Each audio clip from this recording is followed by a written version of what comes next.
Monday Night Football, baby. We're here. There's only one other good play on Minnesota.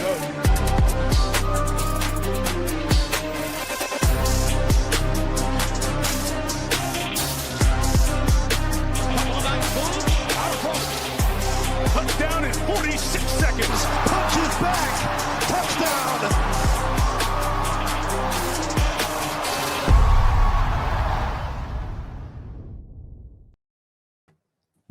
Oh, if you didn't know, it's the Print Factory on a Wednesday. The BIGT himself, ODB, and special guest, Big Cam Dog. Cam Dog is in the house. What's up? Celebrating our new coach, Mr. Golich. I do just love the constant growl you get from Cam. Oh, he's got his outfit on. She's dressed. Does she always have an outfit, ODB? Do you guys always put like something on her? She's normally naked. She don't like it. Oh, okay. But I was gonna say Reggie hates when we put stuff on. They give Reggie like a bandana when he gets like his haircut and everything, and I always take it off like immediately right when we get out. Take that. Yeah, thing she off. don't like it. Yeah, he's not a big fan of it either. You gotta shake it off. Cam, you were supposed to get me that W in the old Alabama game. Cam, I had Auburn. Cam fumbled the ball. Not good for the best receivers you're gonna see. Look at her. Look how cute she is. That's a good dog. That's a good puppy. Cam's a good pup. Good pup. Tony, where's your pup? All right.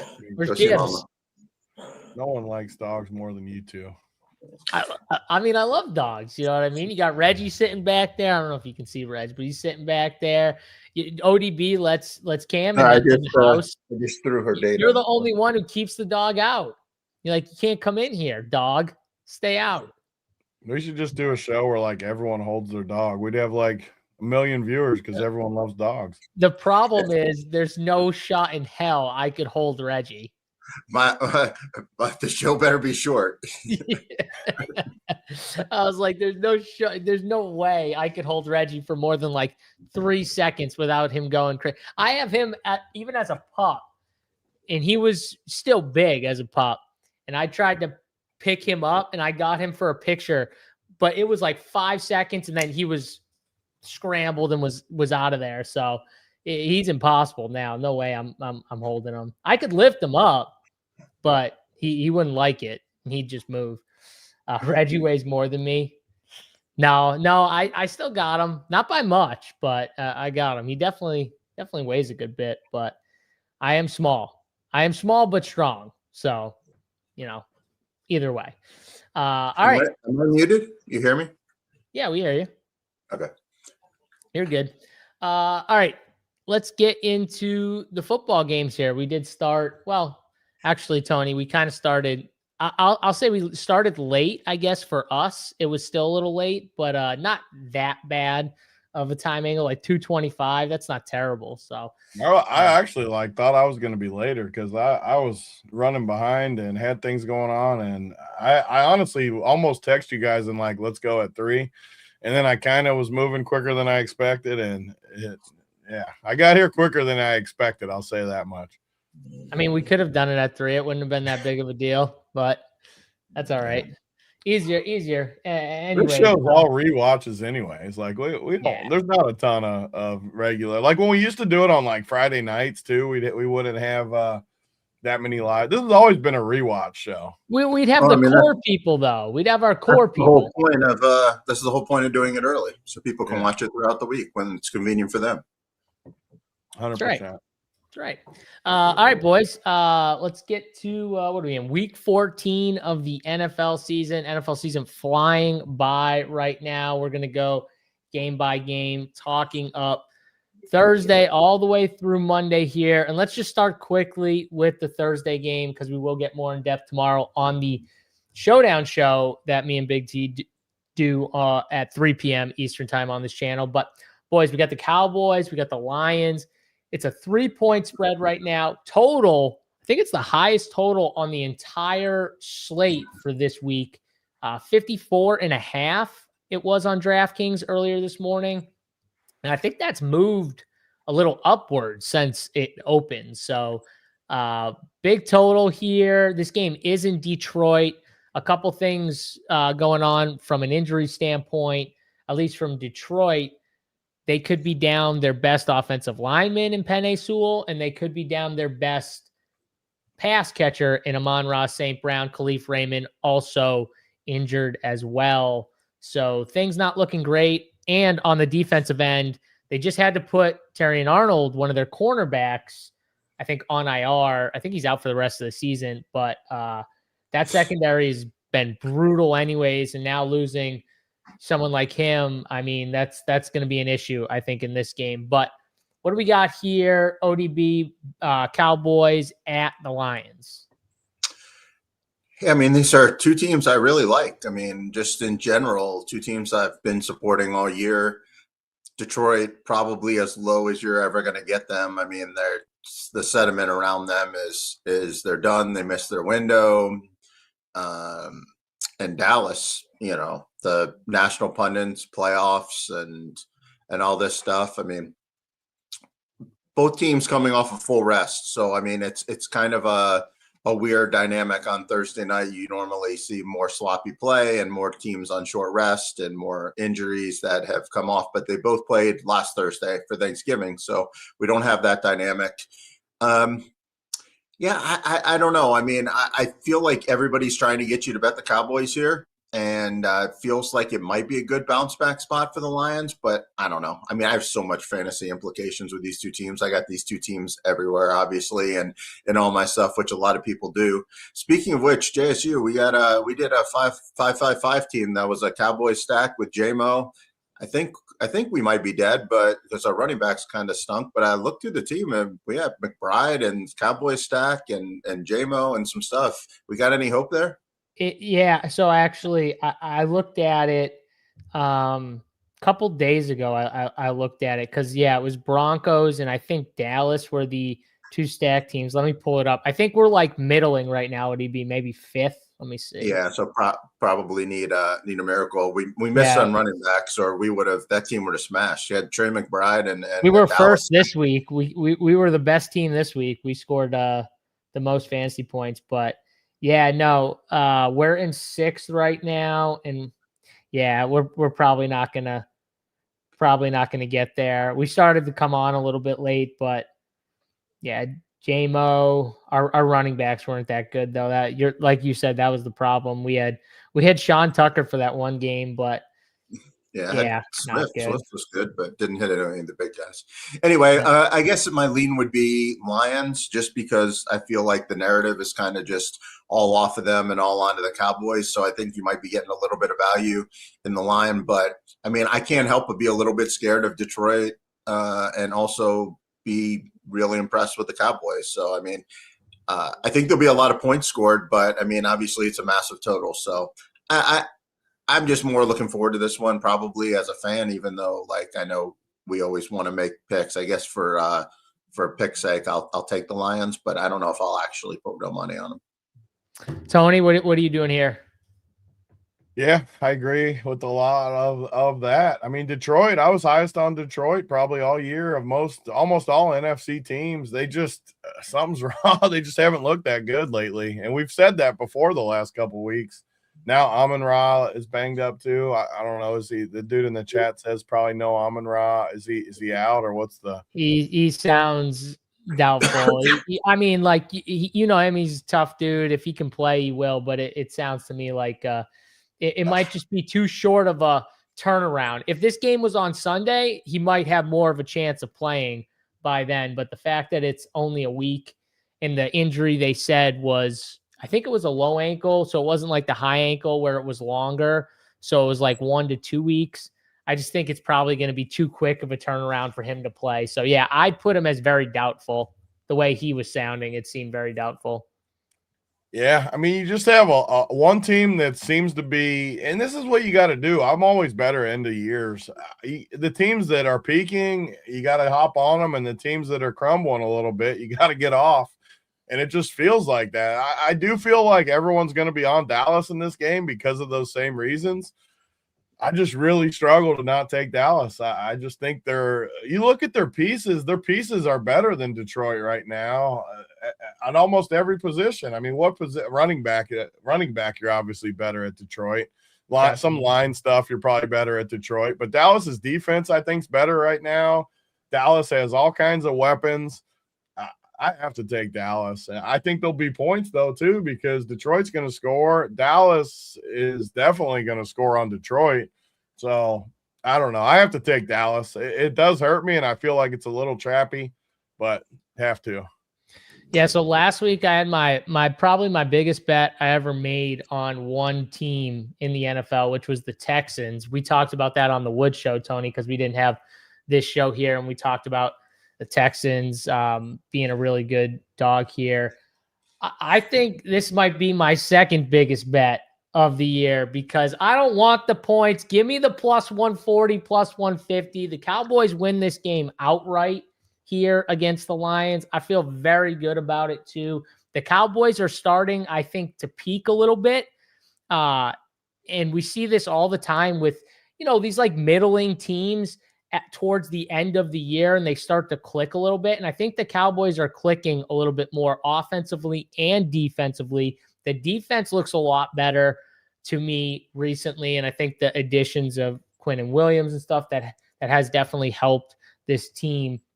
But I think even before that, they were starting to figure things out a little bit. And this Lions team just has not looked good for weeks now. I mean, think about this. They lost to J.J. McCarthy in the Vikings a few weeks ago. Then they beat Washington, which, I mean, Washington's terrible. Then they lose to the Eagles, who the Cowboys just beat. Then they should have lost to the Giants, but that was a close game, and Jameis threw all over them. And then Jordan Love goes out there and throws all over this team. How do you beat the Lions? Vertical passing game. That's what the Cowboys are going to do. That's what they want to do. Dak is going to crush in this spot. I think he throws for 300 yards. I think he throws for 4 touchdowns here. I think he smashes. So I like all Dak's props. And I think the over is probably right in this spot, but I definitely like the Cowboys here. I don't need the points. I think they win this game outright. They need this game. And Amon-Ra and possibly Penei Sewell being either banged up or out. Those are massive losses for this team. I just don't think Tom Kennedy and Tesla are going to be enough against Pickens and CeeDee Lamb and these guys when they get the ball moving. Like if Jordan Love's doing that to them, if Jameis Winston with the receivers that he had, Wandell and Isaiah Hodgins and Darius Slayton, that's what was ripping this team up a couple weeks ago. I don't see how Dak isn't ripping this team up this week and putting up points. So give me the Eagles. Give me the Cowboys here. I think they're clicking at the right time, and I like them to win this game. Let's go to the next game here on the slate.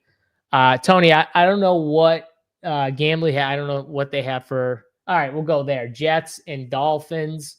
Next game up was at 2.5 point spread, 2 point spread here. Jets are underdogs, and I think they're at home. Yes, at home, New York, in New York. Here, Miami favored slightly. Jets have been playing tough, playing teams close. I do feel like, though, this is probably a spot where I'll lean Miami. I don't have like a super strong take, but I think this game, the Dolphins are probably just the overall better football team. And I don't love the Dolphins, but I think, in New York, I think they'll still be able to figure it out. But I do want to see, is there any weather? I wonder if there's any. I'm going to look up and see how the weather is going to be in New York. Because if it's like super cold or rainy, or if it's going to snow or anything like that, I don't love Tua in like bad weather conditions. So I'm gonna look that up right now. Tony, what do you think of Jets and Dolphins?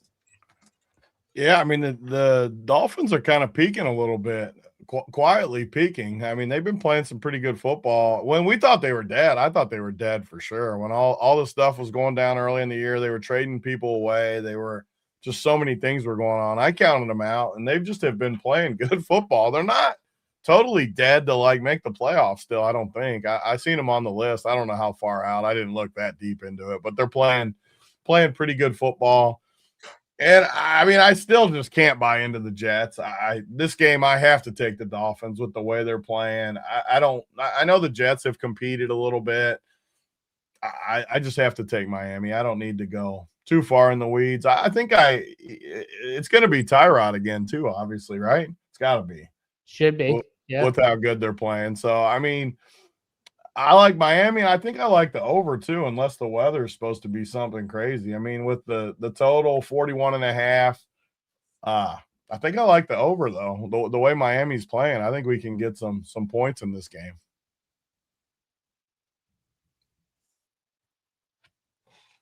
Talking on mute here. Maybe the Jets and the Dolphins starting to click a little bit at the right time. You get a little over action here. ODB, what do you think about the over and this game? Well, I mean, this is kind of the byproduct of having a really good week full of games as we get some super duds. And this is going to be one of them because when the bad teams play each other, that means the good teams get to play each other. Yeah, not a game that I'm super excited to watch, but the line's telling me that Miami's probably 5.5 points better on neutral. That seems like a little bit of an overreaction. They're basically last week's line told me that Miami was 3 points better than the Saints on neutral, which means you're telling me that the Saints are 2 points better than the Jets. I don't know. I mean, Jets are playing decent. I don't think Miami really has the offense to score a lot of points, unlike what you guys are saying about the over. I mean, they scored 20 points on the Saints, and I think most of them were not even that great of like drives or anything. So I'm just going to take the Jets here. I mean, I took the Jets versus the Falcons, and I think the Falcons have a better basis of a team than the Dolphins, although they're probably quite similar, to be honest. Yeah, I mean, I just probably lean Jets. It's definitely not going to be a strong take for me, but it seems like a coin flippy game. So I'll just take the home team getting a field goal, especially it's lined up there on Gambly at +3. So, I mean, if you can find +3 with not that much juice, then, I probably would lean that. Seems like a nice spot to have. All right.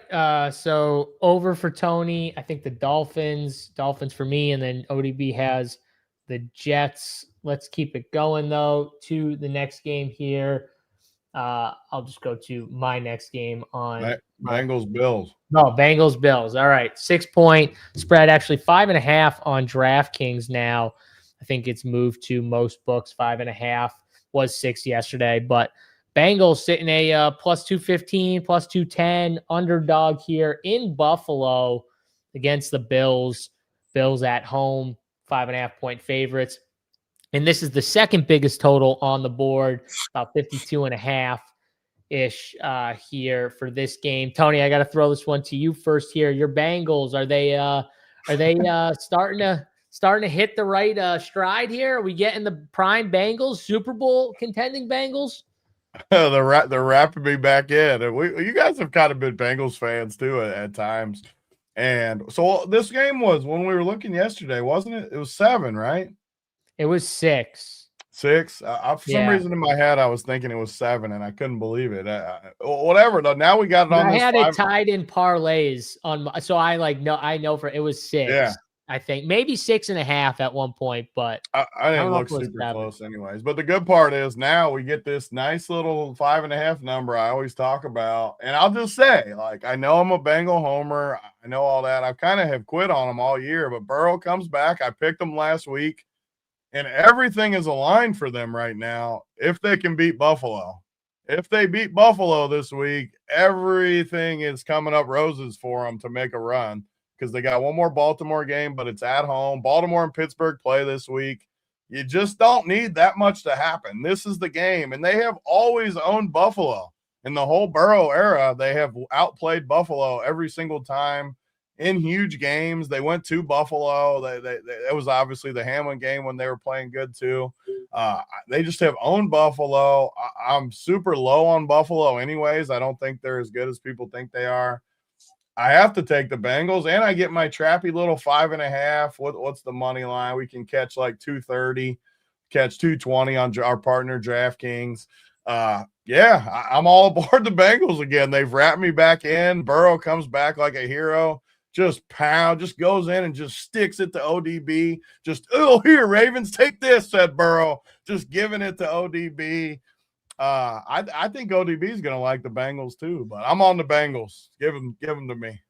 I like the Bengals too, 5.5 number. And I mean, it's a must-win game for them. Like you said, the money line is live. They're very live in this game against Buffalo. ODB, what do you think here? Can we make it 3 for 3 on the Bengals? I don't know. I mean, I want to like the Bengals, but I mean, I feel like this is just both teams can just run straight. And it's like, which defense do I trust to make a stop when it's on the line? And I don't know. I don't trust the Bengals defense. I mean, that Bengals-Ravens game was a little bit the Ravens, you Ravens people have more freaking excuses than any team. It was Joe Burrow was terrible in the red zone, and they still whooped your Ravens, and he was bad. Imagine if he's like getting back at it. Like there was a little rough. They're not my Ravens. I just bet them to win. And I objectively looking at the game, likely fumbles it going over the end zone, and Zay Flowers has like the most ridiculous PI call of all time on him. I mean, that's 2 touchdowns right there taken off the board. And they had the flukiest turnovers, but I mean, that's what Lamar does. Lamar just holds the ball like this and just runs around like a moron and then fumbles it. Like, I mean, there's just multiple of those. Do you think Lamar's hurt? Like, how hurt do you think he is? I don't know. I just think he's stupid. Like, I mean, dude just runs around like this and around his own goal line. It's just like, stop. Like, you don't have to do that. Like, it's just dumb. But regardless, I don't think that necessarily told me like the Bengals are back. I think it was more just some fluky shit. But I don't know. I mean, I like Burrow, obviously. I don't really like this defense at all. I think that it's hard for me to imagine the Bengals just stopping Cook and Allen 4 plays every single, it's like 4 plays, first down, 4 plays, first down. It's like, when are they going to get how are they going to get a 3 and out or stop them on 4th down? I just don't see how the Bengals ever stop the Bills. And I think that the Bills defense can stop them occasionally. Yeah, I don't know. I mean, it's a lot of points, so it's kind of scary, and it could be a good game.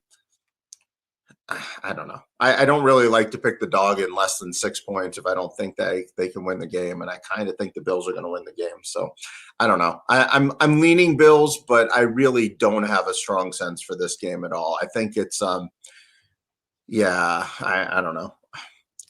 I don't even know really what I want to happen. I kind of want the Bengals eliminated for the Ravens, but at the same time, I put a bet out there on Twitter, and I got a lot of money bet and Broncos to win the AFC versus different teams, and I got a lot of action on the Bills, so I kind of wouldn't mind the Bills kind of getting their ass kicked and falling down in the standings. But I don't know. I think I like the Bills.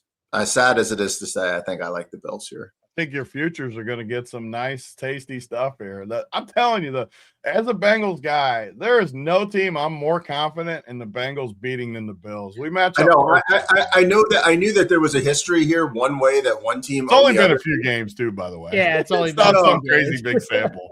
No, but I was going to ask because my memory couldn't pull up, but I know that one of these teams has traditionally beaten the other team, and I'm usually on that team because these are 2 teams that I've liked through the years. I do like Josh Allen a lot, and I love Burrow. I have liked these teams traditionally in the AFC, which is weird this year because I'm on other teams in the AFC, but these are 2 teams that I've traditionally liked. So, I knew that one team owned the other one, but and I just don't see how the Bengals defense ever stops Allen and Cook. just running the ball. I mean, I know that Allen's receivers suck, but I mean, if they just ran just what's the where Allen just goes and he can give it to Cook or keep it himself, the option, whatever. RPO. Yeah, but RPO's run pass. Like, I think that it's just basically like, if they just ran an option where it was just like it's going to be Allen or Cook every hand. But obviously they don't want to get Allen killed. I mean, they did kind of run the same play against the Steelers like over 29 times. And the Steelers could not stop it. And TJ Watt's face said it. TJ Watt was so disgusted. He's like, yeah, I don't know. They just kept running the same play and we just that's like the coaching ball bag moment of the year. It's just like, you know what? Yeah. You guys can't stop. This is just a simple handoff to our running back. We're going to run the exact same formation. We're going to run it 29 times, and you guys can't stop it. It was just amazing. I mean, and they had the Belichick move. And they had their two best O linemen down, and they were still running it down their throats like that. I fully thought those linemen out were going to hurt the run game a little bit, and they just did not matter at all. Was one of my top 5 games last week, which I hit them all, and and just watching that happen to the Steelers was just great. I loved it. But this game, like I said, I'm going to lean Bills. I hope to have a stronger opinion, and it might even change over the week. But right now, today, as I stand, I think that the Bills will be able to get it done enough. And I just don't know if the Bengals keep up. I see this game 34-23 or something. One thing that could help the Bengals too is Joey Bosa picked up an injury, I think, in last week's game. I think he hurt his hamstring and he didn't practice, I'm pretty sure, today. If he's out, he's by far one of their best pass rushers, getting pressure on the quarterback. So I think that would help out Joe Burrow a little bit. I think these are two running backs that are going to be highly owned in DFS, and people don't like to really play running backs on the same team. I think that's a negative correlation or whatever. But I think that the Bengals and the Bills give up the second and third most fantasy points to running backs or something like that. So, I mean, I could definitely see it just being Cook Brown, back and forth. But obviously, when you've got quarterbacks as good as these two, you're going to want to put some key moments in their hands. Also, T. Higgins will be back this week. That'll be a nice boost. Bengals are going to tap this team's ass. I mean, I'll never forget what they did to them in that playoff game. They tap this team's ass. They went into Buffalo and just baptized this team. It just freaking owned them. And then they just owned them again. And then they were going to own them a third time when the freaking dude died on the field. And they're going to own them again this week. They're going to whoop their ass. For sure. Could happen. I think they're gonna. I think they're gonna win by T has to play. If T doesn't play, that I wouldn't like it as much. But they need T in there. Yeah, I'm pretty sure he's gonna probably be back. I don't know if he's officially. You can't miss 2 straight weeks with a concussion, can you? I mean, CJ missed 3. He's still technically in the concussion protocol, but he's got time. It's only Wednesday. I mean, that was a rough one. I mean, dude looked like he died out there too. He actually looked like he was really wobbled. You're right. It was a bad one. If he's out, I don't like it as much. Yeah, some concussions are worse than others, I think. But I don't know. I mean, you can't really predict. He's also a player that I would definitely worry about more than other players too, Tony. So, yeah, but we won't say for sure if he's in yet. It feels like he's probably going to. I like the Bengals either way, even if he's out. We're going to whoop their ass. All right, let's keep going here. Next game up, we got the Saints, we got the Bucks here. 8.5 points right now? 8.5 points. Bucks favored by here, and some good news on the Tampa side. Probably not this week, but they opened up practice windows for both Mike Evans and Jalen McMillan, 2 of their top receivers. So that will eventually help their offense. It probably won't help them this week, but doubt they'll need it this week against the Saints here. One thing that I noticed when watching the Bucks last week was, man, Bucky Irving, he looked so good. He looked so good. And the touches that he had, man, he looked like he never missed a snap on the field. He looked legit to me. And I haven't looked at exactly his workload, but I assume it goes up a little bit from what he had last week, second week back. So I do like him a lot this week. But in terms of this game, 8.5 points. Saints have been, trying to battle, playing tough. But where are we at here, ODB? Bucks, Saints? I don't think the Bucks are good enough to lay this many points. Just too many points for me. Saints have been feisty. You look at some of these really bad teams like Tennessee and Raiders. I don't think the Saints are really in that tier. They not only do they not just absolutely suck, but they haven't really quit, I don't think. I mean, you even saw it in the Dolphins game. I mean, they didn't play very well. They were getting beat up and they still fought to the end. So I don't think Tampa at this point in the season is worthy of laying 9 points. And the offense, even though Bucky does look better, I don't think that they're really, one of these teams that is just going to routinely put up, 20, 24 points or anything. So, I think the Saints can keep this game close. Had Vele and actually built a pretty good DFS team last Saturday for one of the first times all season. So that was nice. And I had Vele in there. So he's getting a lot of looks. I think he's I'm not sure if his price increased, but he's been getting a lot of targets since they let Cooks go and Shaheed. So, he's still, if you're desperate for receiver on, some of your season longs or anything, or you're just looking for a punt play, I think Vele's been slowly getting more involved and Shucks looked okay, good enough to keep him in the game. And all the pressure's on Tampa. I mean, they have to win this game. Carolina, creeping towards them. Season kind of just muddling along when it was supposed to be easy. So I think the Saints keep this game close. I'll probably like the Saints here. Tony, what do you think here? You think the Saints can keep this game somewhat close? I respect how the Saints they keep competing. I don't love their talent. I don't love their really anything about them, but I do respect how much they've competed. And every week they at least give you a chance. I mean, I know the Falcons beat them by 14. The Dolphins came back, beat them by 4 the last couple of weeks. But both weeks I felt like they were competitive. They beat the Panthers before that. The Rams pounded them, but that is what it is. I feel like they're competing. Tampa Bay is starting to get healthy, though, like JSU was saying.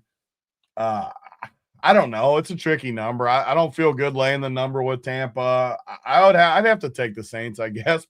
And you guys will make fun of me like you always do, but it's a teaser game. I love Tampa Bay minus 2.5. You get right here. You get 8.5 down to 2.5, and then I would like the Saints.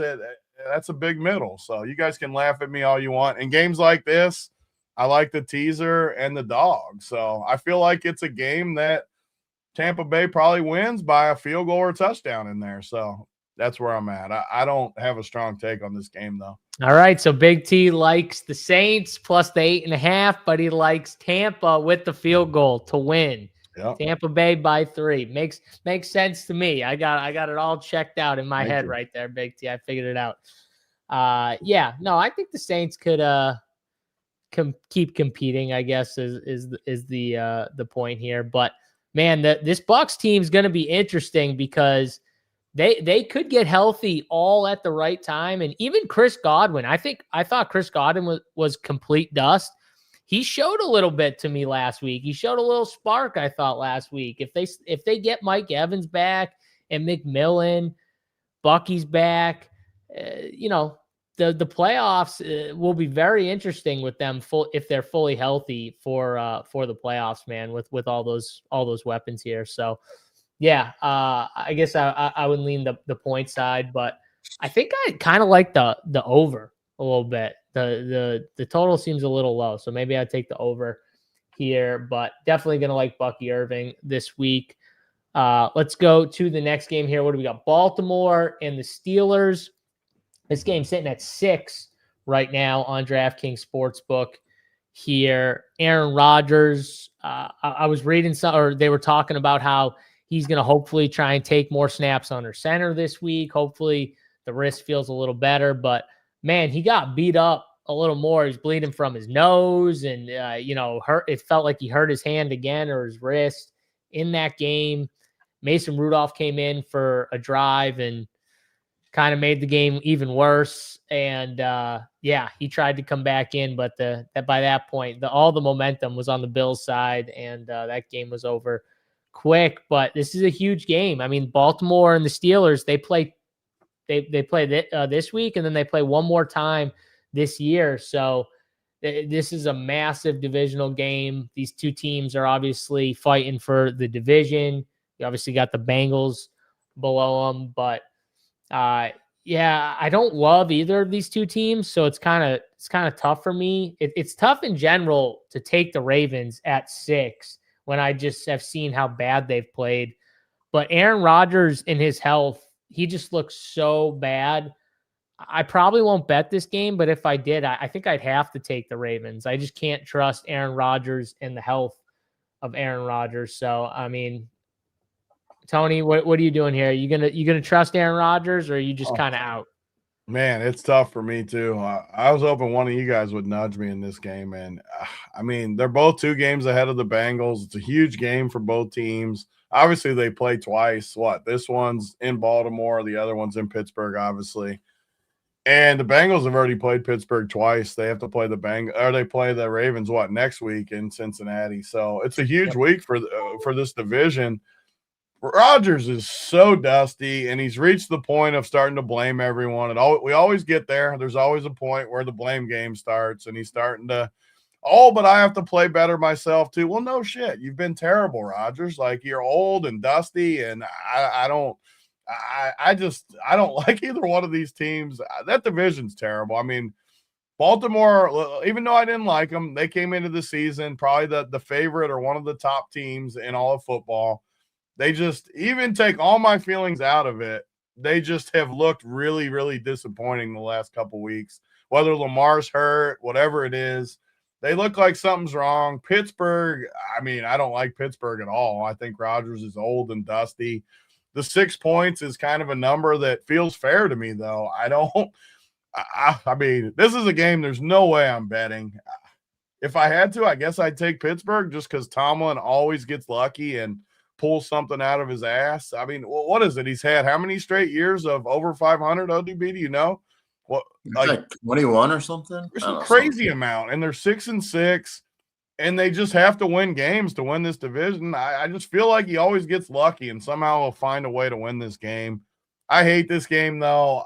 Rodgers, like Brandon in the chat, Rodgers so physically talented, wasted. He's only got 1 Super Bowl with all the talent and stuff he's had over the years.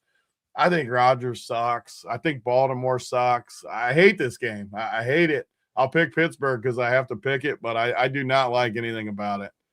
Yeah, I'm with. I don't like anything about this game. It's not going to be a game I bet. ODB, what are you doing? I assume you like the Ravens just with all the futures you got. You got to be on the Ravens here.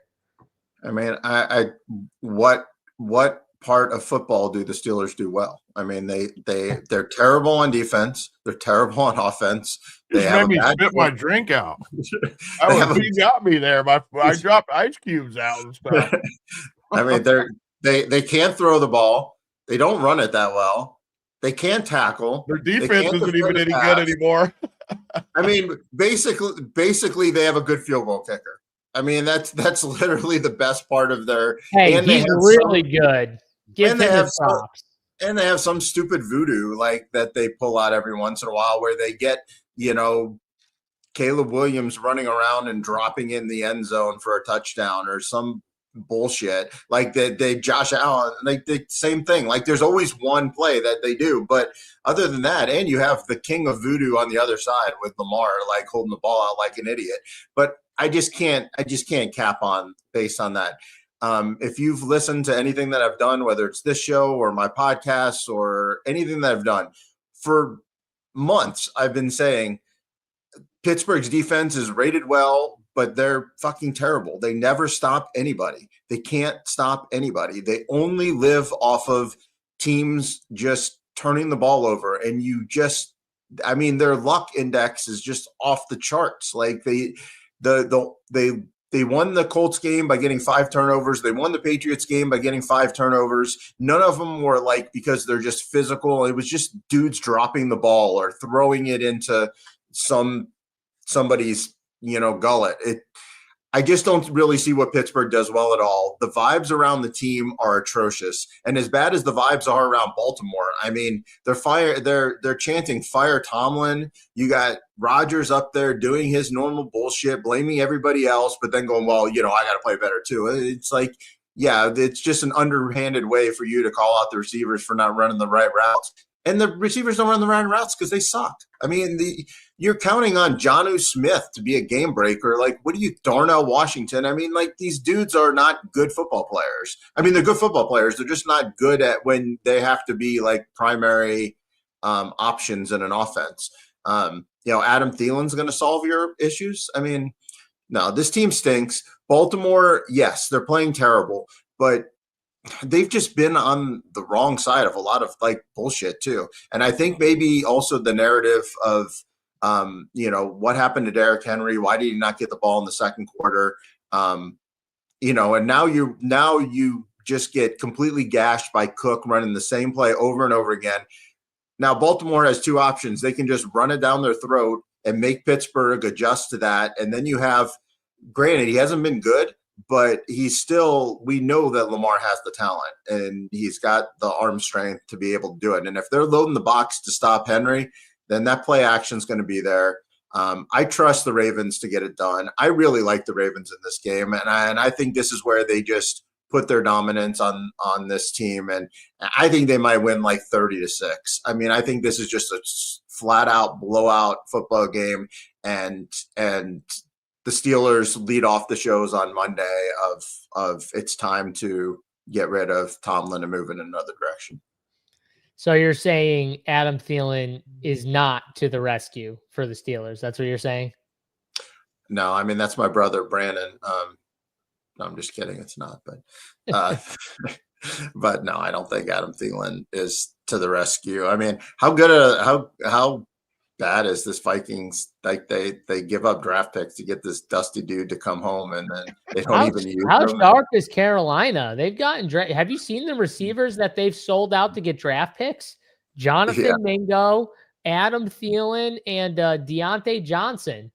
They got like 3rd, 4th, 5th round picks for these guys. They really are king of bringing in the dust ball and then not even playing them and making them look good and then trading them for real assets later. I mean, it's great. If the Carolina Panthers sign your dust ball, like that's just a sign that like he's just not good. Yeah, no, that's good GM play right there by Carolina. But Carolina's quietly made a bunch of really good moves, like with under the radar. They're like maybe the most surprising team of the year for me. Like it's been pretty impressive. They're a great team. They beat all the teams they're supposed to get waxed by, and they get waxed by the teams that they're supposed to crush. It's exactly how they are. Whenever I'm most confident in them is when they suck. Just literally just take the points in every Carolina game, whether they're getting or giving. That's a good move. Yeah, I mean, I'm pretty sure they've been amazing at home, terrible on the road too. So just whenever they're at home, it's probably a good chance to just bet Carolina. I'm pretty sure their home road splits are big thing there. But all right, let's go to the next game. We got Tennessee. We got Cleveland. This game's in Cleveland. And I don't know if you guys saw the big news out of Cleveland.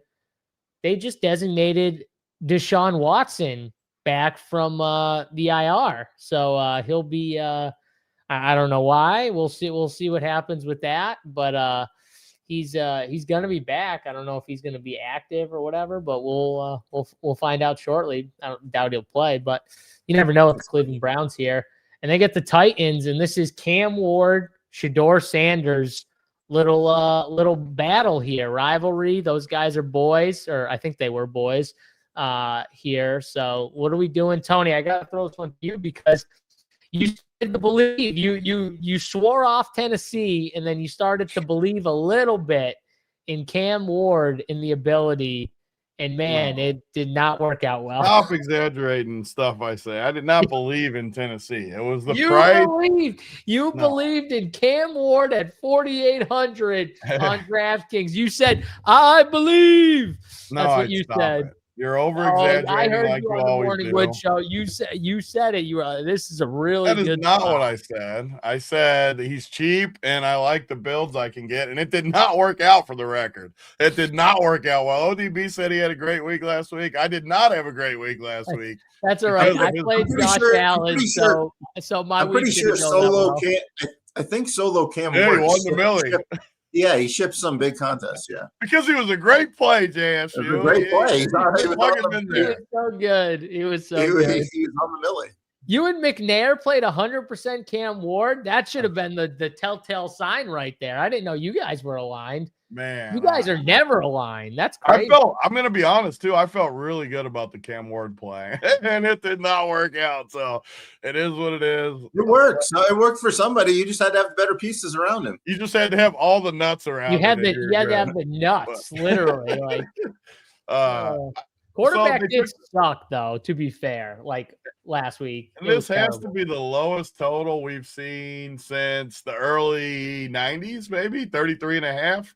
It's got to be. I'm sure the weather's going to be bad. Everything, the offenses are bad. And the even crazier part is I don't see how you could bet the over. It's only 33.5. How in the world are they going to score that many points? They're not. There's no way they're going to unless there's turnovers or a punt return or stuff like that. I mean, I don't know. I don't even want to waste a second talking about this game. I'll take Cleveland because I got to pick it, and I can't pick Tennessee against this defense. I don't want to waste any more time talking about it. Yeah, not a game I'm interested in. ODB, anything else? I mean, I hate Shador, so I mean, him laying 4.5 points in a pro football game is nothing that I like. But at the same time, I'm not sure Tennessee can score against this defense. This is which basically I think if I was coaching this game, I would just say, all right, quarterback, our whole goal is to not turn the ball over. We're going to hand it off 3 times and punt, and then hope our defense can get a turnover from the other dude. Like I would just literally just try to hold on to the football. Whichever quarterback does something stupid is going to lose the football game. And one team has Myles Garrett and one team doesn't. So, I mean, I guess Cleveland might be obviously they're at home and they got the better defense, but it just goes against my everything in my soul to bet Shador Sanders, period, let alone laying 4.5 points. Like one of my biggest games was San Francisco last week, and that was easy win. So I want to just load up against Shador, but yeah, I mean, Tennessee's obviously a super tough click. Yeah, I mean, these defenses are going to be probably good plays for DFS, but from a game perspective, it's exactly what ODB said. It's like, who's going to make the mistakes? Like which one is going to make more mistakes than the other? That team's going to win. I'll take. I mean, the problem is the defense. Myles Garrett. That's all I'm going to say. The defenses sound like a good play, but like to actually score points in DFS, like you have to get like the actual turnovers and the returns and things like that.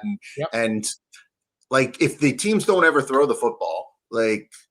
I mean, I think it's just a waiting game. Which one makes a mistake? Like, I mean, I think these coaches would be absolutely idiotic to ever throw the football. So, I mean, I could see that just being, 14 pass attempts on each team. I mean, I'd rather run a defense like Baltimore out there or something when you're going to have Aaron Rodgers dropping back and trying to throw the football and getting sacked and doing stupid shit. Like, I mean, that's how you get, DFS points, but. Is like all the running backs out? I mean, why would Jerome Ford?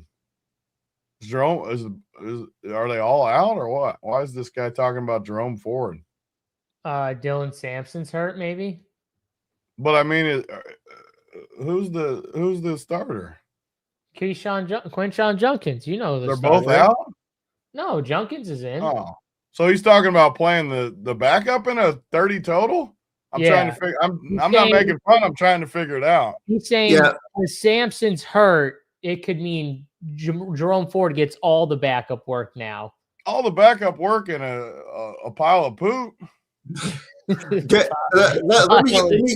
me give you guys DFS advice. I'm not the DFS guy, but when a total is 33, try to pick guys on different teams. One game's going to score 50, one game's going to score 30.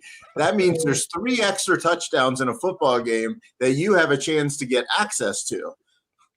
I promise I wasn't trying to troll either. I was actually asking about that. And I don't believe Tony wasn't trying to troll right there. I wasn't trying. I don't like to go. Let's go to the next game. I could tell he was actually asking, so I wasn't like actually. I was wondering if they were out. I was genuinely wondering. If you're playing the Tennessee Cleveland showdown slate, then yeah, he might be a good play. Actually, I do like that play a lot in showdown. I'll go with that. All right, there we go. In showdown. Let's go to Seattle at Atlanta here. This game is a 7.5 point spread. Seattle favored here. Seattle kind of coming off Sam Darnold starting to show a little bit of crack, I feel like, in the armor. At least Minnesota found it. Brian Flores knew exactly what he was doing defensively. The problem was Minnesota's offense just couldn't do anything. That quarterback play was terrible. Funny part was he had receivers open. Like there were just plays where he just flat out missed guys, like missed open receivers open. Then he makes that crazy, I don't even know what it was, 4th down play where he throws it into the defensive, linebacker's hands and he just runs it back for a touchdown. And then it all just spiraled out of control from there. Seattle's offense didn't have to do anything. They just kept kicking field goals. They really didn't have to push it to score. And now they get, a little bit of an easier, spot in Atlanta, I feel like, here for them to put up some points. But I will say JSN finally, from a fantasy perspective, finally had a real stinker, guys. We haven't seen a real 4 fantasy points for JSN, only 2 receptions on 4 targets for 23 yards. Minnesota did a pretty good job of trying to at least take him away, and it did work. I wonder if some teams will try and look at that and maybe try and copy it going forward. But what do we think here? We think bounce back for JSN in the Seattle offense, Tony? I wouldn't take anything from that game. I watched the whole thing. Seattle's my team. It was just Minnesota's so horrible.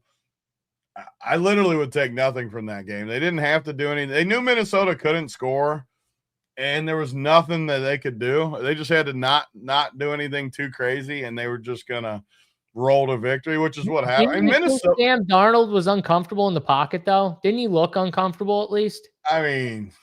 Sure.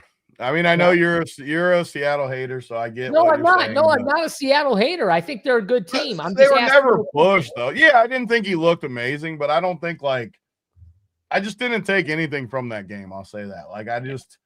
I'm not a Seattle hater. I'm just I know Sam Darnold.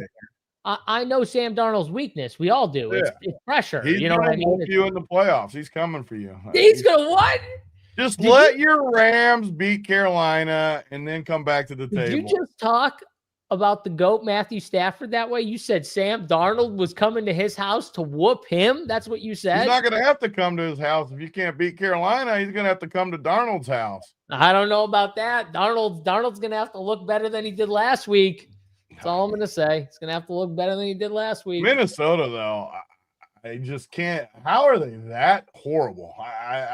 They were beyond bad. But anyways, I didn't take much from that. Seattle, I love Seattle this week, 7. Atlanta, I have zero confidence in Atlanta either. I just don't think they're any good. I love how Seattle matches up in this spot. I think they'll stuff the ground game. I think Seattle, the reason I'm so high on Seattle, that coach, I'm convinced he's just a defensive genius. I love his schemes. I love everything about his coaching. So I'm all about Seattle -7. Sign me up. I don't think they'll have to do much again this week, though. So I don't know if it's a bounce back JSN or not, because I think it's going to be more of the same. I think it's going to be 31-6 or something. Seattle over Atlanta. Give me Seattle, and that's it, I guess. Just please stop playing Kenny Walker. He just always gets vultured every time. Always like just stop. And I have so much Kenny Walker in best ball. Like I don't want it to happen. I see it every single time. It's Kenny Walker, and then all of a sudden they get down there, and Kenny Walker just immediately comes out, and it's Zach Charbonnet. It's very tilting for fantasy. So I'm sure this week he'll do good because I just said that, but it's every week. Just because I love even though I said this is more of a rewatch, we love our live viewers, so I'm going to engage this guy. If you really think this about the spot, how they're playing the worst team, just play Judkins. Like, I know he's not 4,000 and stuff, but just play Judkins and just get the good guy, and maybe he nukes for you because your reasoning is not horrible. It's just there's a really low total, two bad teams. Ford is not going to get 50% of the snaps. Even if he does, you still don't want it. Just play Judkins. If you love that spot, just play Judkins, which I don't have a problem with. I don't think it's a great play, but the problem with what you're saying, what he's saying is you need ceiling outcomes to win tournaments, and you're never getting a ceiling game. Now you can play a guy like Devon Vele or Adonai Mitchell at less than 4,000, and their ceiling outcomes are 25 points, which they were that past week. You're never getting 25 points from Jerome Ford. Like, even if he has a good game, and even if he gets 3 times, his salary and he gets 12 points, like that's not winning you a tournament, especially since running backs, every single running back scores. You can have a JSN dud and you can have a Donnie Mitchell outperform a JSN. Like that happens from time to time. You can have a Devon Vele outscore Jamar Chase. Like that happens from time to time, but you're never going to have Jerome Ford outscore Bijan Robinson. Like that's just not happening, or whoever the good wide receiver, the good running back plays are. It just doesn't happen. So that's the whole point of not playing that. But yeah, I don't. My issue with the whole thing, and why I do agree with Tony, just I guess play Quinshon Judkins, it would be more the fact that like, even if you think, like, let's say we think the best outcome happens and it's a 60-40 split, right, guys? Like Quinshon had 60% of the snaps last game, and Jerome Ford and Dylan Sampson almost got 40 exactly, 39, whatever it was, to 61, right? My issue, though, is all the rushing attempts pretty much went to Quinshon Judkins. He got 23 rushing attempts. Jerome Ford got 0, and Dylan Sampson got 4. So even if you put those 4 touches to Jerome, majority of the touches in the running back position are still going to Quinshon. Yeah, Jerome Ford will run more routes. That's not like guaranteed touches. That's the problem. He doesn't get like. He could easily just not play that much at all, too. All right, nobody's playing Jerome Ford. Play Jerome Ford. Come back, rub it in next week. It is going to be funny when he dukes after our whole dialogue here. Bet him to catch 3 bet him to catch 3 balls or something like that. Bet him to catch 4 balls or something like that. I could see him doing work in the receiving game here. All right. So are we all on Seattle? ODB, you on Seattle? No. Baby, get in there on Atlanta. You got me off guard. I usually know who you're going to be on. I didn't think. I believe I came back to Seattle and I believed in them, but I think that Palmer, the defensive coordinator for the Rams, just gave away some of the weaknesses and how to exploit this team. I mean, they were really doing work, and then all of a sudden, the Rams defense completely stopped them. Tennessee gave them a good game, and now the Vikings. They didn't give him a good game, but they didn't give him a good. I mean, they whooped them on defense. I mean, all those points were defensive driven. I mean, the Seattle offense was not good at all. And Atlanta does have the ability to pressure quarterbacks. The problem is Atlanta may quit. They may have quit on the season. Losing to the Jets probably was just the last straw. And I don't really like betting quitting teams on their first game out after quitting. if London played, I would definitely really like Atlanta, because that would tell me, like, if London's, gonna battle through and find a way to play, that maybe they're just at least gonna have some pride. But yeah, I can't play Seattle on the road here, laying this kind of points against a defense that has shown the ability to get pressure on quarterbacks when Seattle has found a way to not play that great lately on the offensive side of the football. Yeah, I hope Drake London plays, but I don't know if he's going to play this week. It might have swayed me. Right now I'm on Seattle, though. Let's go to Indy and Jacksonville. So 1.5 point spread. Indy favored on the road in Jacksonville here. Interesting. And these two teams, I mean, right now battling for this division. Houston's right on their heels, though, game back. This division, I think we're going to get a few divisions here this year where we're going to get pretty much down to the wire with a couple of these teams fighting it out, battling for the division. This division's definitely one of them. And I'm pretty sure these two teams have to play each other 2 more times, right? This game, and then they have to play again, I think, if I remember correctly. So yeah, they play both twice. This is going to be really interesting. And like I said, Houston's just 1 game back, but I don't know. Jacksonville just keeps getting it done. They keep figuring out ways to win football games here. I think that they've had a real, the last couple games, Titans, Cardinals, they got the win against the Chargers. They lose to the Texans, but that game was close. Raiders game was close. I mean, they've had some interesting last few games here, but 1.5 point spread. I think the Colts are still slightly the better team. I probably got to lean with the Colts here. I think they can edge it out, but I do think it's going to be a very close game, back and forth battle here. So, but I lean the Colts slightly here. What did how did Daniel Jones look to you guys playing on the broken leg? How did he look, ODB? I mean, he looked just like probably the worst version of Daniel Jones. Not the worst version, just kind of like a mid version of Daniel Jones. If you listen to some of my others, if you listen to the Gamble Up pod, which I'll be recording this afternoon, so give it a listen this week. I said that I really thought that there was a lot of money to be made on this South division. You could either bet the Texans at plus 700 to win the division last week. I thought was a really good bet, and or you could just get like 2-1 on the Colts not winning the division if you wanted to give yourself some protection with the Jags. The Colts schedule was the Texans twice, the Jags twice, Seattle and San Francisco. So I think the window is probably closed on this Colts team. And, despite Jacksonville winning but not playing very well, they maybe are starting to figure it out a little bit. And look, one of my big things that, has turned me from being a big time losing sports bettor to, being pretty profitable in the NFL over the last 4 or 5 years is taking the new information that we're getting and using it and not getting stuck in priors. And I was all over the Colts early in this season. I mean, I rode that winning streak. I mean, I bet them, I would guess probably 70% of the time, but Texans were my biggest bet last week.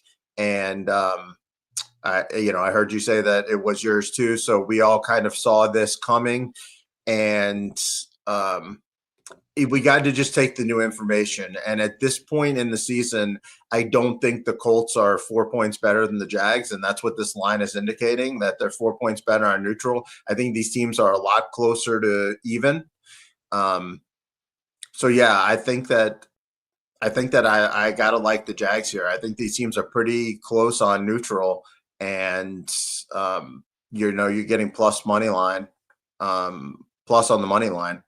I think this is going to come down to the end, and yeah, I think I'm just going to side with the home team here. I mean, it's not a huge conviction because I think that it's a coin flippy type game, but I can get the home team in a coin flippy game with getting plus money. I mean, I got to take the Jags. I think Jacoby Myers is kind of, I know, like, as the DFS people, we don't really love like the Jacoby Myers type because they're just kind of like just the reliable old guy in the slot that gets 15 points and doesn't really have a ceiling. But I think he's kind of opened up some things for Trev, and they've gotten Strange back. I think Strange and Myers have really opened up this offense. Tootin running the ball well around the goal line too, and I think the warts of the Colts have kind of been somewhat exposed. So yeah, I lean towards the Jags. What's the total on this game? I think I like the over on this one. Is this in like the mid to high 40s? Yeah, 47. 47. Yeah. Yeah, I think I would lean towards the over. The Colts do have some weapons out there, and the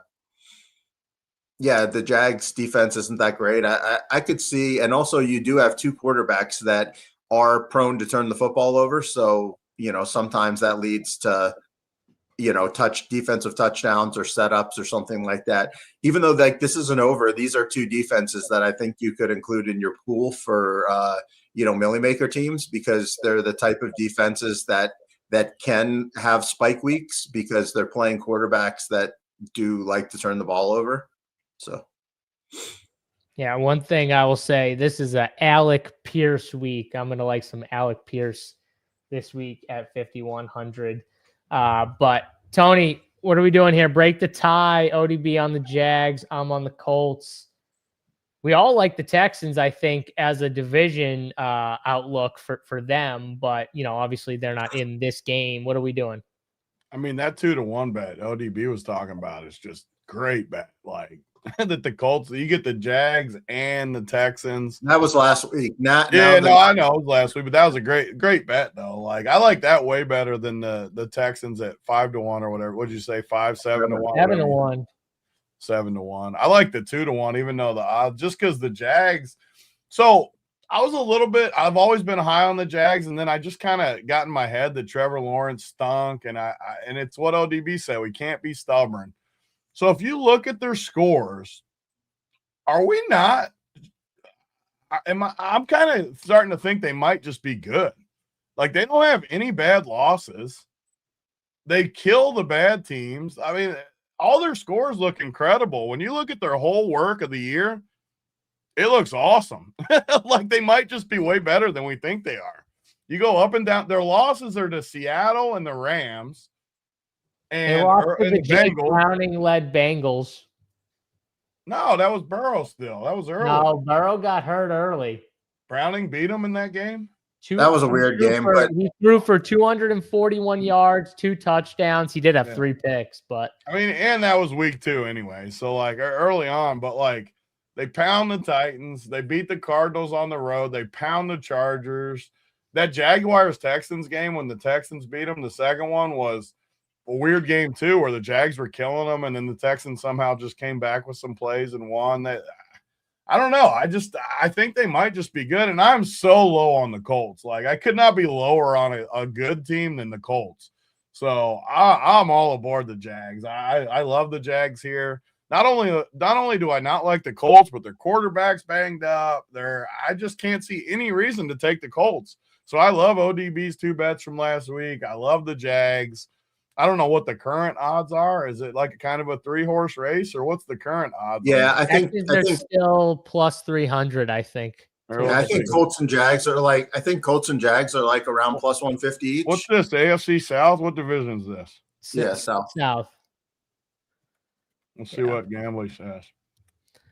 Yeah, no, it's funny because I don't like either of these two teams, so I'm definitely high on the Texans. So Texans. I mean, we can catch like plus 300. Who's these other ones? Jacksonville. We can catch. So Jacksonville's higher than the Texans.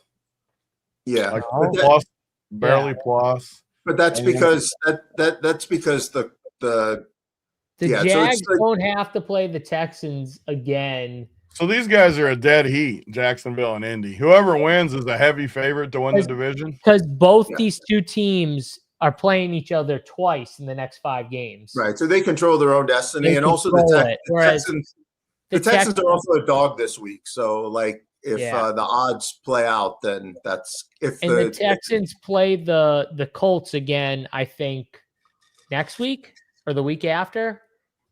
Yeah, they play them again. They play them in Houston. Yeah, in a but they couple don't. They don't play Jacksonville. I don't think so. Yeah, I'm all aboard the Jags wagon. I love the Jags. I think the Jags. I do like Houston too, but I like where Jacksonville's positioned here. So give me Jacksonville and give me Jacksonville to win the division too. yeah. The Colts' schedule is by far the most brutal of the three teams. So if I would have thought about ODB's bet last week, which I didn't hear about, unfortunately, I would have bet a huge amount on the Colts to not win the division. What is it now to not win? It's got to be not that much different, right? Probably like minus 165, 170, I would guess. I still love it. Like at minus 170, I love it. Give me both teams. You get two teams? No. Yeah, because they're three teams, but yeah. No, they got to be Chris, promo codes. All you got to do if you want a little promo code, just hit up Big T. Shoot him a DM at Big T44 DFS on Twitter. Send him a DM. He'll hook you up, get you in there. Yeah, Missouri just went live. So shout out to you guys in Missouri. If you're in Missouri, you want to sign up. You want to sign up for the bets package or for the full, DFS and betting package, the Run Pure Premium or whatever. Hit us up. Big T will get you a promo code, get you in there at Big T44 DFS. We'll hook you up. On Circa, you can bet yes, no, and Colts to win the divisions plus 160, and minus 195 to not. So you can probably find better because as we've seen here on the Gambly, that the Colts are like plus 145 other places. So places that offer yes, no's are probably better. Circa really thinks it's the Jags. They have plus 130 Jags, plus 160 Colts. If the Jags win this week, they're going to go to what's their odds flip to in the division, ODB? It's got to flip probably to like minus 200. Minus 200. If the Texans lose to the Chiefs, then it's got to be like minus 200. Well, yeah, those two things happen together. It's got to be. It's going to be higher than minus 200 if both those happen. Well, the Colts will have them at home one more, but yeah, the Jags have a pretty easy schedule. They play the Titans and the Jets still. So the Jags have two basically walkthrough wins, and the Colts have 0 walkthrough wins. So the Jags are a much better bet than the Colts. They got to go to Denver and they got to go to Indy, but like ODB said, yeah, but the Colts have no walkthroughs, and and the Jags have 2. So, yep, yeah, 100%. All right, let's keep it going here. How the hell is Minnesota favored versus anybody? Have you watched the Washington football? I've watched Minnesota. They're the worst offense I've ever seen in football. But Tony, JJ McCarthy is fully healthy. He's healed up. He's ready to go. Justin Jefferson can't wait to get traded from this team. He's got to be the most disappointing person. I still see him just sitting there sulking after that game. He just looks so dismantled as a person. He can't wait. He wants to get traded to the Bengals so bad. You know how bad he wants to get traded to Joey B and Jamar. The Bengals cannot afford another receiver. They've already got. No, I'm just saying he wants to get out of this team so bad. He wants to go somewhere else right now so bad. Bengals are his team right there. That's his LSU team, right, Tony? Come on, Jettas. Come here, Jettas. 0%. Yeah, no, this is probably 0%, but whatever. You never know. Either way, we got this day. I agree with Tony. Like, I can't bet Minnesota as a favorite. Like, I have to bet Washington just competed with the best team in the AFC. Yeah, but we all know that the best team in the second best team in the AFC is not. ODB doesn't think that. What do you mean? ODB's betting everyone in the world that they're going to win the AFC. So don't say everyone thinks that. I think the AFC is pretty wide open. Either way, Washington just competed with this team, and Minnesota blows. Yeah, I'm with it. It still feels like Jaden Daniels is still not ready. They haven't opened the window for him to practice. I know there was some rumblings. Maybe this doesn't seem like it will probably happen this week, but maybe he's closer to getting there. But either way, I'm on the Washington side. I agree with Tony. It's an interesting spot, though, from like a bounce back perspective for the offense. If they can get anything from JJ, I mean, Washington secondary is is really bad, man. Like it's really bad. It should be a secondary that Jefferson or Addison, one of these guys should be able to take advantage of. I just I don't know if you want to put your hard-earned money on those guys right now. They seem a little checked out. But either way, Washington. Tony, sounds like you're on Washington. ODB, can we make it a trifecta? No.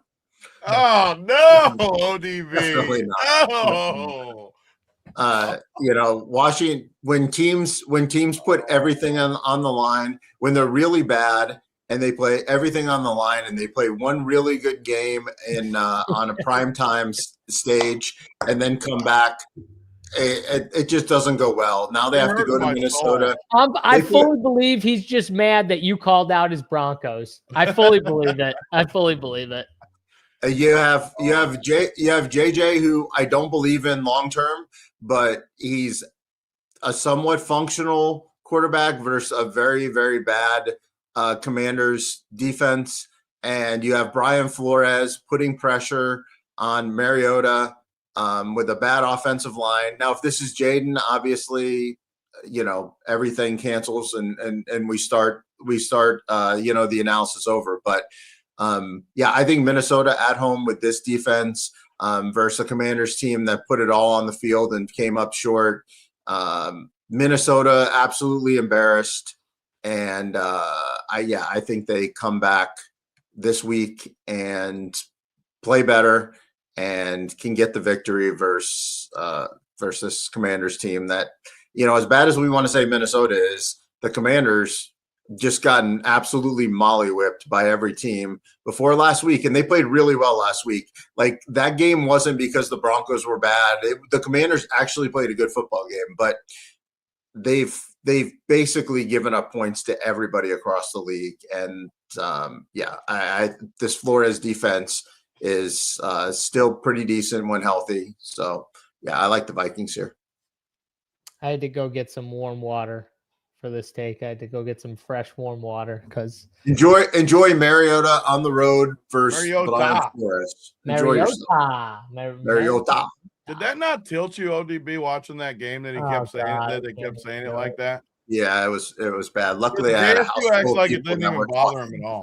It literally didn't. I didn't even notice it till I saw your tweet. And everybody's tweet. There was 1,000 tweets about it.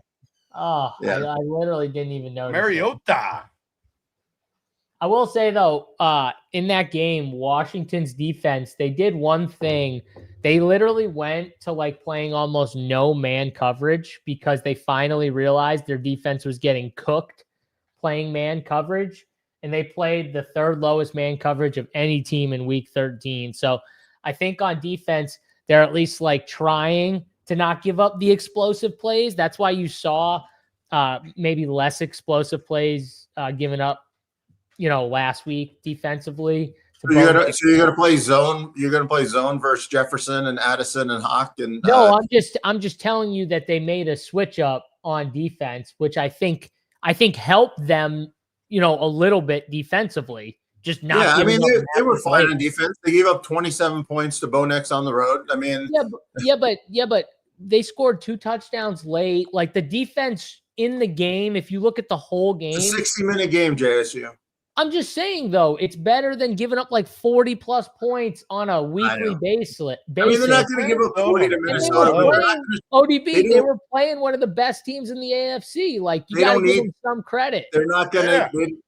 Minnesota doesn't the AFC champion, Denver Broncos. Put some respect on their name. Cody's face. He just went, yeah, and he just turned right Put up. some respect on them. Books open, boys. Books open. I can't go. I got way too much money already on Denver. I can't. You two are the only two I don't bet with. I refuse. We've done too many things together. I refuse to have. I'll make a fun bet with you though, if we can think of a fun bet, some sort of show bet. I got my DMs filled up with people wanting Bills and Patriots action, but funny enough, nobody wants the Chiefs or the Colts or the Jags. The Bengals, no one wants the teams that could not make it to the playoffs. Everyone's I don't terrified. even like the Bills. I want the Bengals versus your Broncos for a fun bet. You got it. Tony, if they get in, I'm betting. I got a question for you. If the Bengals Chiefs, Colts, if these teams don't make the playoffs, who's beating the Bills? The Broncos. Anybody. The Bills suck. Patriots, the Broncos, the Ravens. Patriots are probably going to win it. The Patriots are good. I don't know. If I'm the Bills, the last team I want to see is the Bills. Literally the last team I want to see is the Bills right now. If I'm the Broncos, I do not. The Patriots might be the team, but all right, Tony, let's get off this game. It's the 2-1 here. Bills lost the Texans. Here we go. The AFC champs. We're on them, baby. That, by the way, the Texans are another team. I don't think any of these teams want to see that defense in the playoffs. That defense is brutal, man. Raiders and Broncos here. Raiders at home, divisional game here. It's a 7.5 point spread. The Broncos are only favored. What are they giving away money this week, boys? 7.5, Tony. You on them? How the hell could you take the Raiders versus the best team in the AFC, baby? I mean, you can't. I mean, the Raiders are so terrible. They're just giving money away this week. Just giving it away to people. So you're saying to bet the Broncos? The Raiders are dead. The Raiders. I'm never betting the Raiders again. I'm never betting the Vikings again. I'm never betting these teams that just have quit and suck. The Broncos are playing for the number 1 seed. How could you possibly take the Raiders over the Broncos ever? I mean, I'm with you. I'm betting the Broncos for sure. But Broncos. There's no way all three of us are not on the Broncos. There's no way. ODB, make this quick. Tell us you're on the Broncos, please. I mean, the Broncos are going to fucking destroy them.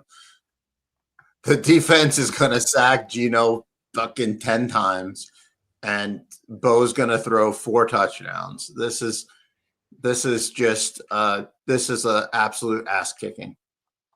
They lost. They went to the Raiders. They played this stupid Thursday night game that everybody knew was a fucking trap game, and I didn't even bet the Raiders. Then at home laying a touchdown because I knew that was like the trappiest of trap games. And this game is not a trap game. This game is they're just going to come here and they're going to whip up on this team. And this is. How are they opening my teasers for me though? How is it not higher? They're just going to let me tease this team. You tease it and have to depend on another team. I'll just lay the 7.5 and I'll just win. So, and I'll just win. Just win, baby. Just win. Yeah, alt it up to like 20 plus. They're going to dominate. Let's go to a real interesting game here. Bears and Packers. This game's 6.5, 7, depending on where you're looking right now. But 6.5, obviously. I think a number on DraftKings. Oh no, they're up to 7 right now on DK plus 100 here. This is an interesting game though. Packers and Bears. Bears are obviously top dog in the division. Packers nipping at the heels. This is another division spot though. These two teams have to play twice in the next 5 games. So this is huge. Can the Packers, get it done and make this thing interesting? The Lions seem like they're falling out a little bit. Maybe it's a 2-man race. If the Lions lose this week, it probably will be between the Packers and the Bears. Bears just been doing enough to keep these games close enough, though, where I got to take the 7 with the Bears here. I don't know if they win outright, but they definitely have a shot, and I'm taking the 7 here. That running game, honestly, the 2 most impressive things I saw all weekend was 1, the Puka Nacua catch, which I think was like the most impressive catch I've ever seen. And then 2, the Bears just saying, we're just going to run right through the Eagles, which is not easy to do. And they made it look easy. Had 200+ yard rushers and just that drive. I think it was in the 3rd or 4th quarter where they just ran it every single play right down the field, right down their throats. Monangai finishes it off. That was super impressive drive. The offensive line is playing so well right now for Chicago. I got to go with them plus the 7 here. I just think it's a little too much. I'm taking the dog in the Bears. ODB, I'll throw this one to you first here. Big divisional game. Who you got? Puka catch wasn't even the best catch of the weekend. That Bowers catch was insane. Bro. The way that he caught the ball. when the momentum of the ball is going down, like Puka trapped it against his body, which was great, and He didn't. Puka did this across his body. Yeah, it was great. Watch that Bowers touchdown catch, bro. The ball's going down, and he stops it from touching the ground. That catch was amazing too, but that catch was phenomenal. Yeah, I don't really think the Packers are that much better than the Bears. I think this game's a pretty close game. I don't really respect the Packers. The Packers seem to kind of own the Lions, and the Lions we've already kind of established are not playing that well right now. So even though the Packers look good in that game, I'm not giving it the full credit that it deserves, probably. But I liked the Bears against the Eagles, and I think the Bears and the Packers are a lot closer. To me, this line feels like, I think it should be like closer to 4. I understand how the Packers are power rated and how people don't really believe in the Bears, but I don't really see anything that the Packers do that is that much better than the Bears. So, I'm taking the Bears here. I think that this is going to be a close game, and one of these teams is going to have the football down 4 and have a chance to win the football game. And either way, if I'm getting 7, then I feel pretty good about it. So, I definitely like the Bears with the points here. Right. This is just kind of like from a teaser central standpoint. Who's more likely to get upset, the Packers or the Broncos? Like, who's more likely to win, the Bears or the Raiders? Like, why would you ever tease the Packers down to a point if you could tease the Broncos down to a point? It just kind of seems, I don't know. I don't really understand like these two lines. But yeah. Tony, what do you think here? You going with the dog or the favorite? No, I'm with you guys. I think it's a good matchup, though. I've been lower on Green Bay, but things are coming together for them. They look good again. To the same point, all three of us were stubborn a lot. We still are stubborn, but I want to not be stubborn. I want to view it each week organically. Man, I got distracted by this dude saying the Bills are going to shove it down my throat. I was mid sentence, and let him know, Jason. Let him know. You aren't winning that one. Your throat got full. But the Bears just look like they got something brewing to me, so I'm with you guys. I got to take the points. I think the way the Bears play football too, and being well coached helps too. But this time of year, both teams though, the Packers play this style too, so it kind of goes for them too. But I love the style these teams are playing for this time of year. So I have to be on the Bears. Everything I'm seeing, I love what they're doing. I love the run game. I love the coaching, everything. So I like the points. If it was like a 3-4 point spread, I'd be conflicted, but just to catch 7 right now, even just seeing it 6.5, a lot of places, 7. Granted, I know the 7 you're laying minus 120, right? What are we laying? We're laying 120. We're laying 120 with the plus 7, but I'll lay the 120 and catch 7. I'm with you guys. I'm on the Bears. What's the total in this game? Total 44. Where'd we go? We're going down. Oh, wrong button. I'm clicking freaking buttons everywhere here, jacking us up. Where'd it go? Total right here, 44.5. Yeah, I was thinking that would probably be the number. I was thinking this is probably going to be a low scoring, close game. This game's outside too. Like, I don't really want to be laying 7 outside in the cold. Like, I don't know. I feel much better laying 7 in a dome. Like, I don't know. I feel like offenses can really get rolling. This feels like a grinded out game to me. I don't know. I feel like this is a 20-17 type game, one way or the other. But yeah, does feel that way. I just watched that Brock Bowers catch. There's no way that catch is better than the Puka Nacua catch. There's just literally no way. All right. Let's go to the next game here. Tony, let's roll this thing back up. Scroll all the way freaking up since I misclicked twice. Here we go. There you go. All right. Rams and Cardinals here. Seems like a get right spot, but the Cardinals have been playing teams tough here. Can the Cardinals keep it going against the Rams at home here, or do we think the Rams bounce back? ODB, what do you think? Rams bounce back this week, or are you on the Cardinals? I really like the Rams, but the Cardinals have been keeping games close. I don't know. It feels like a shootout. I mean, I assume this total's close to over 50 or something. I would probably, if lean anything, I'd probably lean over in this game. I think that's what I would like. 47.5. All right, that's going to probably be my pick then. I think I think this game hits the 50s. I think Stafford and Brissett, like just throwing the ball all over the yard, like feels like there's a lot of points there. I know the Rams defense is really good though, but the Cardinals have shown a propensity to let Brissett throw the ball 50 times. Like they have no running game at all. So they're just like, I think Gannon's just like, fuck it. And so it feels like he's just in full fuck it mode.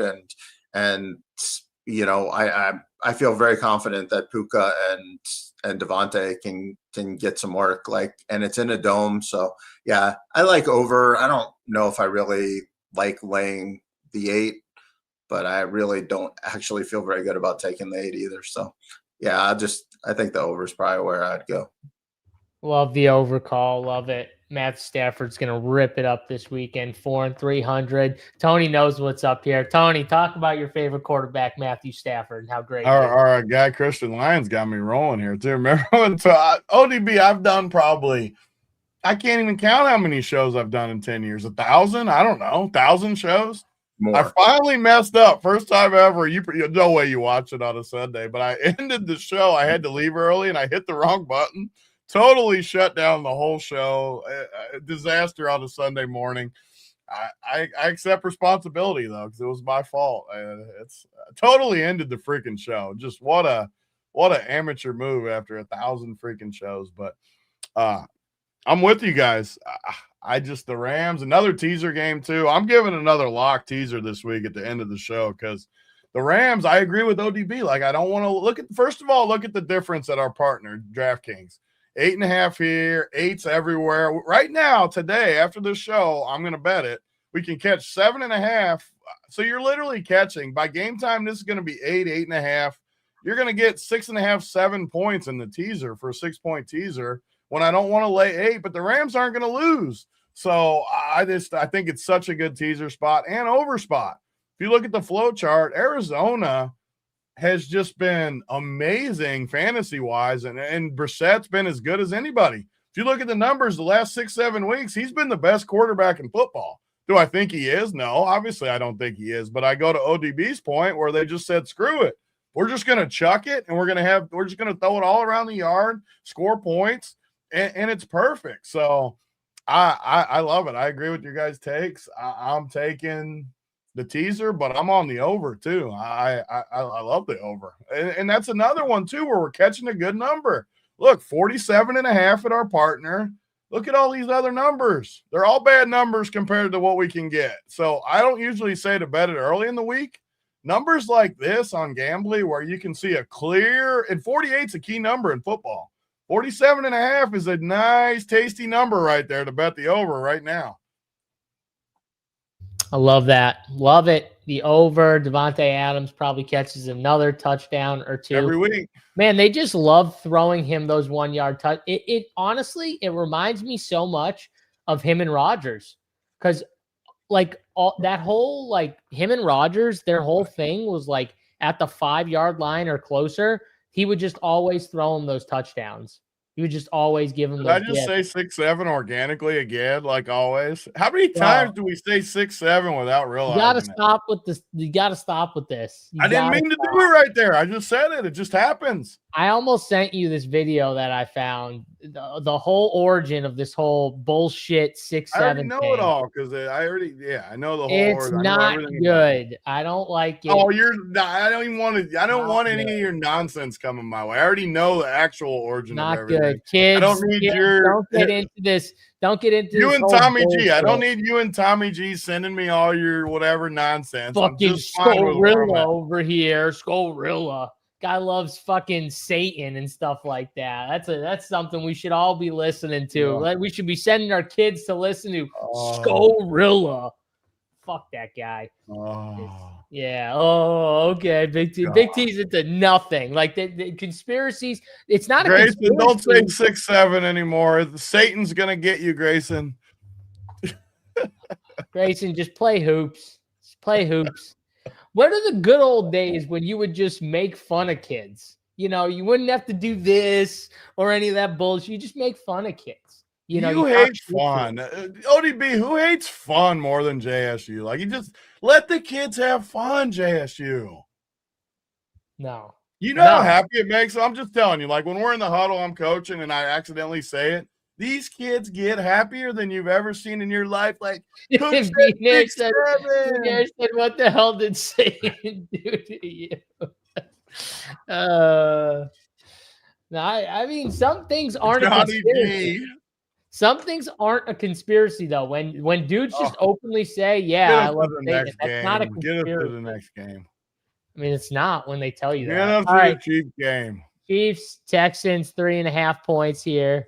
Texans underdogs again on the road here against Kansas City.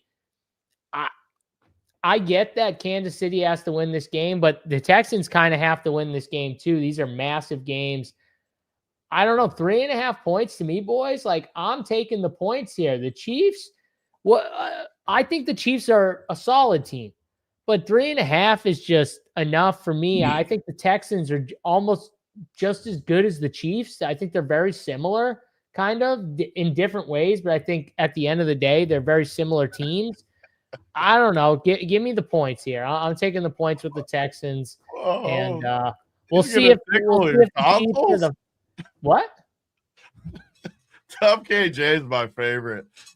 Mahomes is gonna tickle ODB's tonsil Sunday.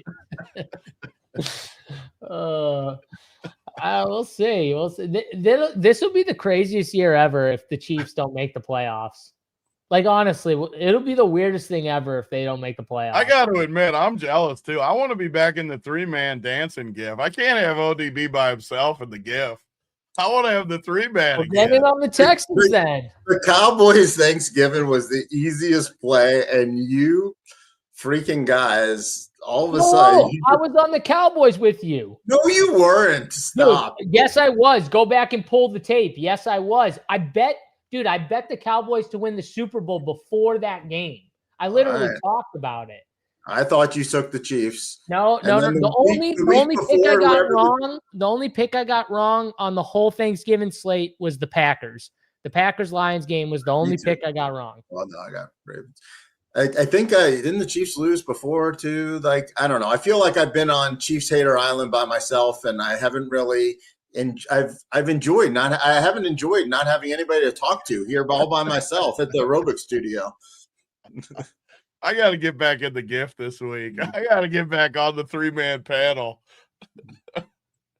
Damn, that's hurtful. ODB didn't even realize that. I could have sworn you. I could have sworn you said. I could have sworn you. It would have been even funnier if you did 2 instead of the 1 if it got back. Yeah, that would have been funny, actually.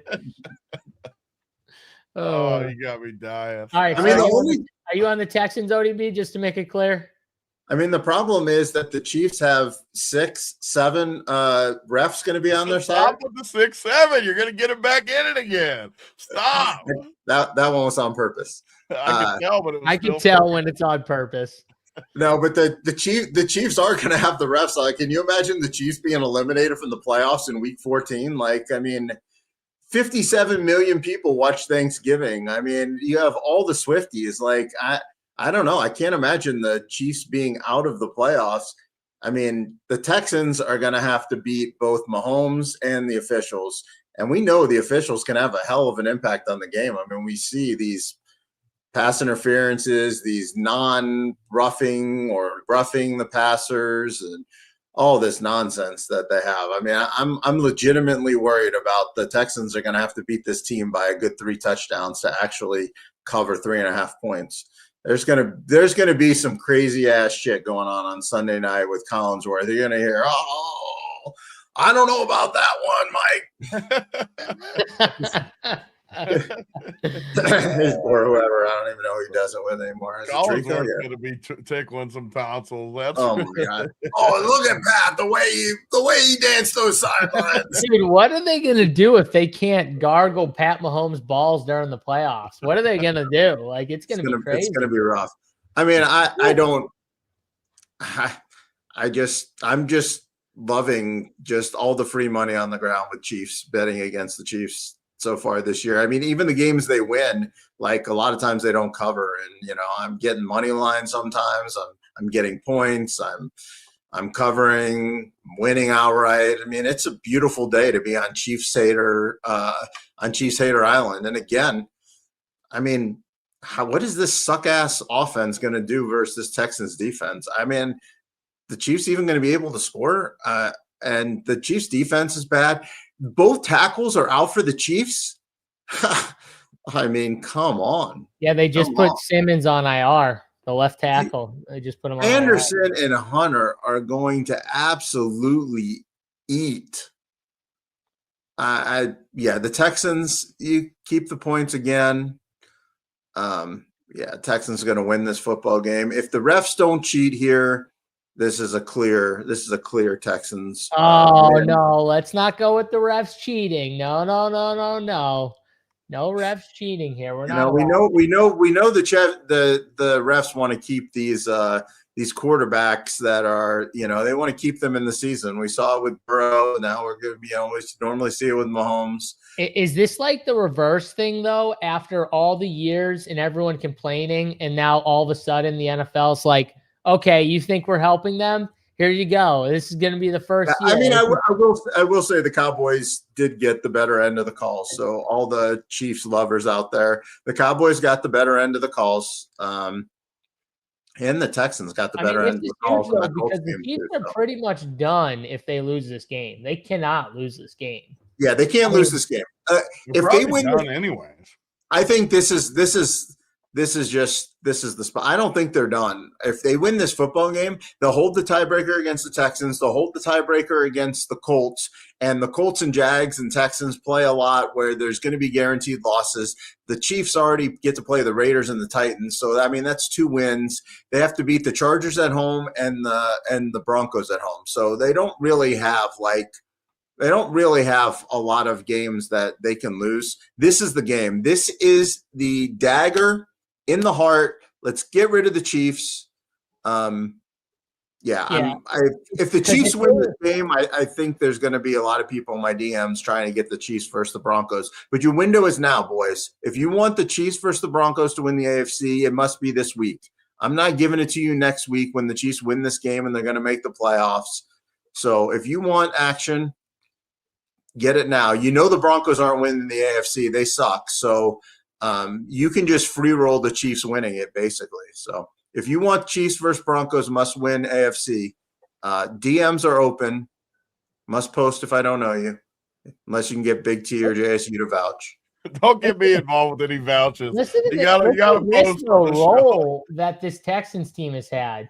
The last 6 or 7 games. They lose to the Seahawks, beat the 49ers, lose to the Broncos by 2, beat the Jags, beat the Titans, beat the Bills, beat the Colts on the road, and now go to the Chiefs on the road.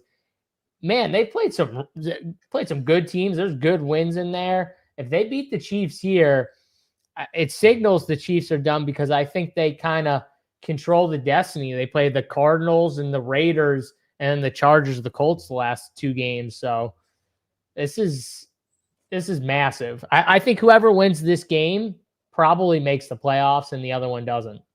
Yeah, I saw a leverage chart that somebody put on Twitter that was like your odds of making the playoffs if you win this week versus lose this week, and the massive leverage that like these 2 teams, Baltimore and Pittsburgh and Jags and Colts have, like winning these games, those 3 games, like give you like 80% chance to make, and you're like 20% if you lose or something insane. JSU did fire a 6-7. I just want that to be known. No way. Play the tape. They called you on it right away. Doesn't matter. I didn't notice it. It's not reprehensible when it's doing it in the matter of just normal. It's worse when it's just I got Chiefs plus 285 missed the playoffs in my account from shows ago. So all right, show off. That one feels good. I of all the ones, it's not my biggest bet, but it'll feel the best. You better stop talking because the refs are just going to switch sides now for the next 5 games. Not making the freaking playoffs. Like they don't have the tiebreaker like versus all these teams. Like I know that's why I'm saying like if they don't have the tiebreaker against the Texans, like they're fully. I mean, where you guys are right. I mean, they 100% have to win this week. I think they're done either way. But if they win this week, if they lose this week, they are 1,000,000% done. Yeah, they're done if they lose this week. Mahomes is going to be running for his life this week. That's for sure. If they're gonna win, I think he's got to do some Mahomes magic with the legs and you know what does he do? What did they talk? What was Collinsworth saying where he skates the sidelines or whatever and pulls off all that bullshit? You'll probably see one or two of those calls. Like he's going to do. You're going to have a definite roughing the passer. The Texans defense love to skirt the line. Azir, whatever his name is, the guy. Yeah, I can't pronounce his name, but the guy who basically ended Lawrence last year, and he gets more penalties than anybody. He gets so many penalties. I mean, and you have Mahomes, who is literally the king of going down last second or stepping out, putting a toe on the line, but like making it feel like he's in. Mahomes is the absolute master at getting roughing the passers, and the Texans are the most undisciplined team when it comes to that kind of stuff. So you will see that. There will be scrap, and I mean, you saw it in that Seattle game too. Like the Texans just lost control like so many times. That is definitely a concern in this game, is one team just knows how to bait the other team. So, all right, quickly, Eagles. Here, let's just go through this last game here, get it done with here. Eagles and Chargers. This is the Monday night game here. Quick thoughts. It looks like Justin Herbert is going to try and play, even though he had surgery just a couple days ago on his left wrist or left hand? I forget, but one of those two things. So, but it does feel like he's going to try and play. And every single time I doubt Justin Herbert, he always ends up playing anyways. So the guy's like Iron Man. He plays through anything he possibly can. So I would expect nothing less from Justin Herbert. If he can play and throw and grip a football, he's going to. And this game's at home against Philly, coming off a loss. I mean, Tony, Philly, Chargers, your Chargers team, are you back on them? I'm definitely not back on them. They're in shambles, injuries. Philly's in shambles too, though. Honestly, I can't believe how bad they got dominated last week, just physically. That's the first time I've seen Philly, because it was 2 weeks ago, right, where they looked pretty good and kind of looked like they were back in it, and then Chicago just comes and bullies them. I mean, Chicago just looks so good in that matchup. I'm torn in this game. I've liked a lot of games on this show. This is not one that I feel incredible about. I got to take Philly. I mean, I have to. I don't like what the Chargers got going on. But honestly, I don't like what Philly's got going on either. They haven't run the ball good. I mean, they don't like each other. I don't like anything about how these two teams are looking. They're both reeling. They both kind of need to win. Give me Philly, but no strong take here in this one from me. Yeah, would he be any take from you in this game? No, I agree with everything Big T just said. I mean, the vibes around Philly are as bad as anywhere, which is crazy. Like, they're defending Super Bowl champions. They have a 1.5 lead in their division, and the vibes are just terrible. I really love to pick against them. I like a lot of the things the Chargers do, but the one place the Chargers are weak is offensive line, and the Eagles defense traditionally, even though they absolutely got worked by the Bears, traditionally that defensive line wrecks games, and you don't have an offensive line and you have a quarterback that's probably not going to want to get hit. I mean, I don't know. This is vibes versus football. Like, I mean, if you're just going anti-vibes, I mean, the Chargers have like positive vibes. Harbaugh, like, team loves them. Like, they get up every game. And then you have the Eagles. Everybody hates each other. But then you look at the football side of it, and it's like, from the football side of it and the players and the dudes, like, it's hard for me not to like the Eagles. So I'm not really sure. I do know the Eagles feel comfortable in SoFi. I mean, I think, they played the Rams there a couple times recently and just absolutely boat raced them. The fans too, like, this game is going to be 70% Eagles fans, or at least 60% Eagles fans. And so if the Eagles get off to a good start, like they could really, like, the momentum of the crowd could be there. But if they get off to a bad start, I mean, they will be all over them, and that place will be loud and booing. And then you have the Charger fans and the Eagles fans all kind of anti-Eagles. So this might be like a live bet opportunity. That's not really the business I'm in. I don't really do a lot of that, but I could see this game getting away from whichever team, gets down early. Yeah, I like the under in this game. Justin Herbert coming off surgery. Philadelphia's look bad. I think the defense plays a little better for Philly. The offensive line for the Chargers is wrecked. I think this game goes under. Nothing about either of these two teams is making me feel that great, but I do feel like we get kind of a sluggish game here. And honestly, a bet I like, the Chargers to miss the playoffs right now is plus 110. They've got to play the Eagles at home, then go to the Chiefs, go to the Cowboys, play the Texans, and then finish out against the Broncos. That's a brutal finishing schedule here.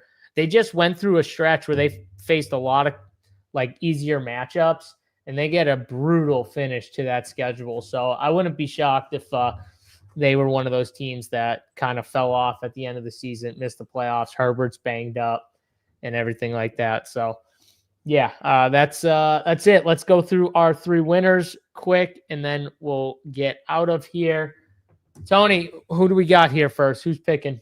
You know who's got the tee box. Don't be going back to you don't know who's got the tee box. No, I don't, because we didn't.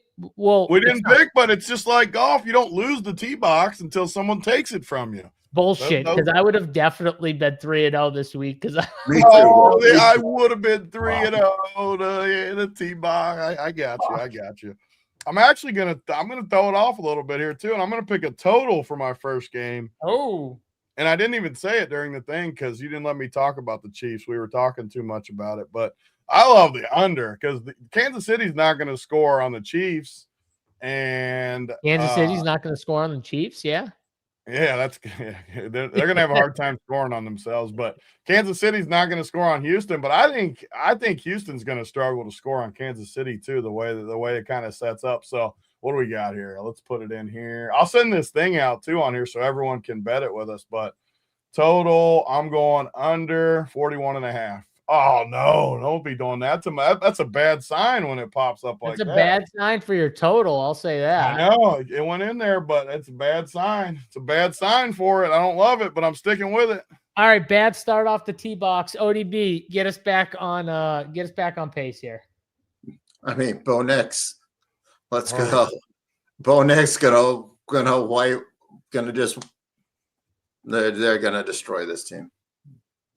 Bo Nix -7.5. All right, whose shit do I fuck up here? Who shit do I want to fuck up? Well, first one I'm going with is definitely Dallas. I'm starting us right here. Dallas Cowboys money line here. Let's get us rolling on a Thursday. Dallas money line plus 140. We're going money. I like that. Plus, yeah, money line. Let's go money line plus 140. Man, I got so many sides I like and not that many totals, and I don't want to. I don't want to steal ODBs because me and him definitely like the same one, but I won't steal it from him. It's all about the tee box. Steal his pick. So you're allowed. That's what this process is like here. That's how you get the tee box. All right, fine. I'll take it. I'll go Rams Cardinals over 47.5 because that's a freebie. Where's it at? Rams Cardinals. Matthew Stafford is cooking. Over 47.5. There we are. All right. ODB. Don't you get two in a row? Or did you do? Oh, I did. I said the Cowboys money line. All right. Let's make it a double play on Sunday night. Let's take the Texans. We'll take the Texans plus the 3.5. Love that. Texans. Let's find the right spot. Plus the 3.5.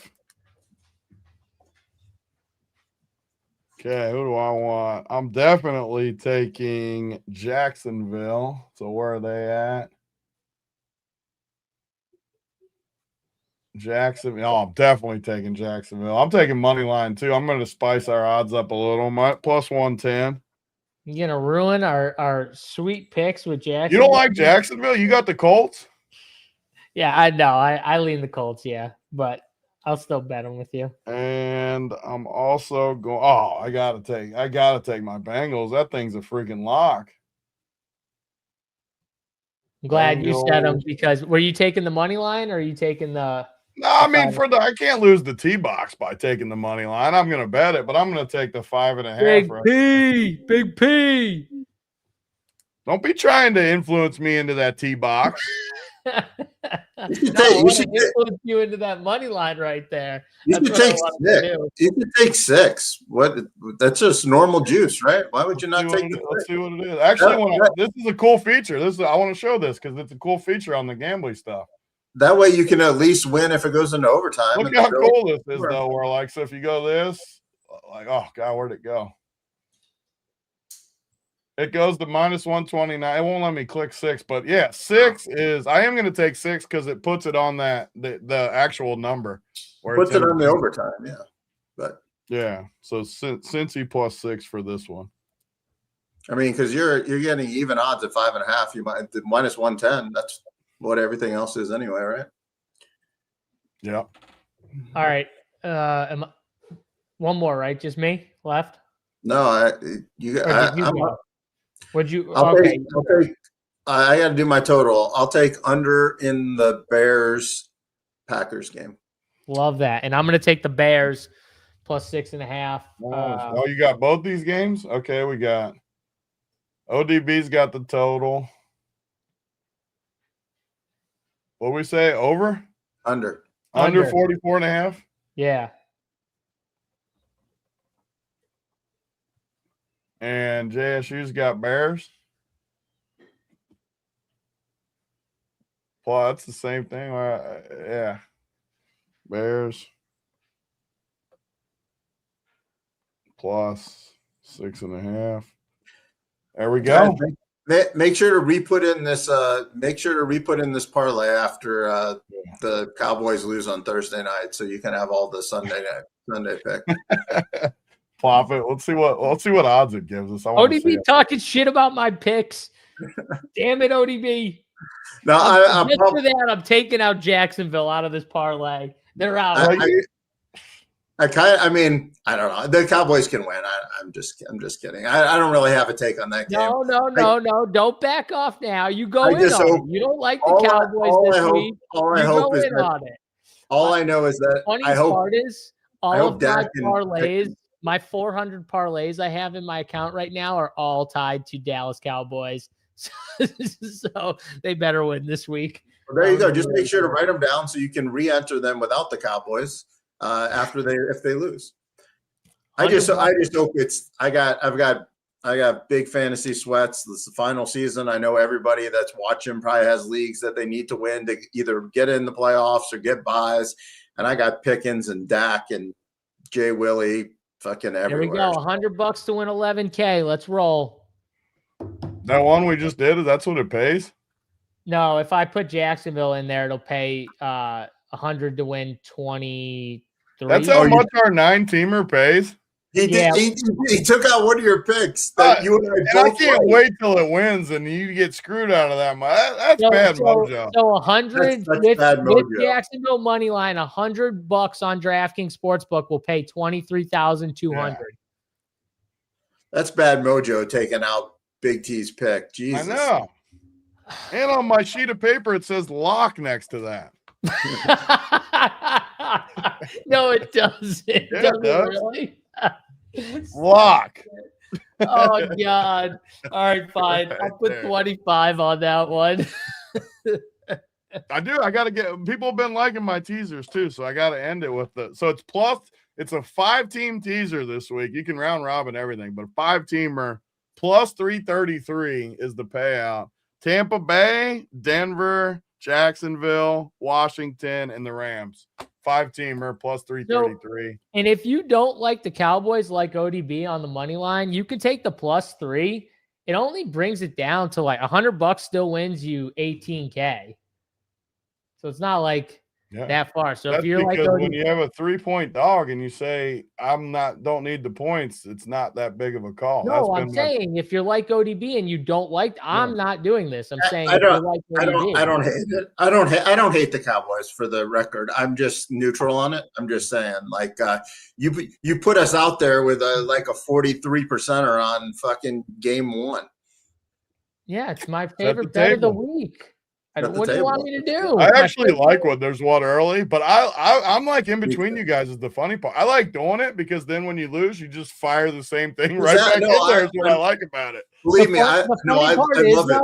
All of the games that I love betting, the Bengals game, the Cowboys, the Bears, the Texans, the Rams, like all those games are in our parlay. The only game that I didn't want to bet was the Jacksonville Colts game because I really feel like it's a coin flip. That's the one that's where you put your stand down, huh? See, this is how I normally do. If my partners really like a game and I think it's coin flippy, then I'll just let them play it. But if you hate the game, it's a different story. Like, I mean, if you loved the Colts, take the Jacksonville out. But you say it's a coin flip and you don't really have an opinion. This is the best JSU on mute. I fucking love that. Can we do the whole show with you on mute? You do love the Colts? But then I don't love either side. I don't love this game. Well, then trust the process. Trust the process. I kind of want it to go camaraderie here. We need the 3 guys dancing. When we go 100 to win, what did you say? 40? What was it? It was 100 to win 23,200 for all 9 teams. I mean, we can have all 3 guys jumping in their speedos, and I mean, we'll have a great time. The Chiefs will be eliminated. So if I win my 8-leg parlay, I'm not going to be jumping. I mean, you're going to cost. Well, you're going to win half the amount. But hey, just for the record, we're all 3 on anti-Chiefs this week. Yeah, so if they lose, the 3 jumpers. I can play the 3 aerobic dudes. Yeah. All right, because I was getting lonely. The Chiefs are done. Bury them with the 3 dancers. Yeah, Chiefs Haters Nation is back. Welcome back, guys. It was lonely here again. Being by myself the last week. On the Chiefs for like 5 why straight does it weeks. say 8 picks? Shouldn't there be 9 picks? Am I missing one? Jacksonville. Yeah. No, I put that one back in. It still says 8 picks. What am I missing? How many totals you got in there? I got the Rams, I got the under in the Packers, and I got the under in the Chiefs game. Those were the 3 totals, right? You got the Broncos? That's the one I was missing. Damn it. Okay, so this puppy will pay 30, so 3,500, 35K if it hits. That's crazy. That's seriously. Yeah. I know you never hit 9 teamers, but whatever. That's crazy payoff for $100. Well, yeah, I think we went 8-1 one week, and I think couple weeks. We did it a couple weeks. I think you and I went 3-0 and yeah, you guys went 3-0, and I went 2-1 that one week and fucked it up. And then one. It's going to be this week. One week, me and ODB went 3-0, and Tony went 2-1 and fucked it up. I think ODB is the only one that hasn't fucked it up on a 9-leg parlay so far. This one, I mean, I'm not sure about my total, but my 2 sides are locks. I like our 9 picks. I'm not going to lie. I think we win Texans this week. And Broncos. Texans and Broncos are locks. I think we win. I'm not going to lie. I think everybody should put $100 on this because I think we win.